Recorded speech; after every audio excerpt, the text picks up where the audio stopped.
Masakit ba ang iyong kamay at iyong tuhod? Baka arthritis yan. Pero rheumatoid or osteoarthritis ba? Yes, magkaiba po sila at magkaiba din ang gamutan nila.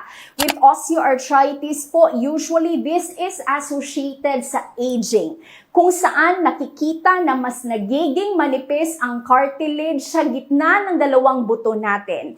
And usually, this affects weight-bearing joint tulad ng iyong tuhod at ng iyong balakang.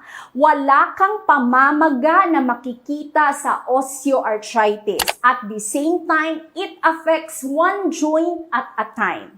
Ang pwede mong gawin sa bahay, pwede kang mag-hot compress. Makakatulong ito sa iyo sa pananakit at the same time stiffness, which is a common complaint for those diagnosed with osteoarthritis.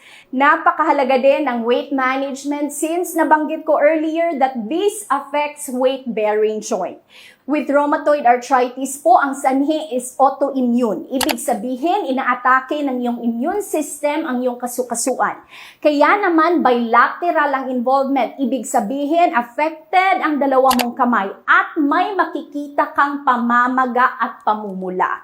Para sa rheumatoid arthritis, hindi ka pwede sa hot compress. Ang bagay sa iyo, if may pamamaga, is cold compress to lessen the inflammation and the pain.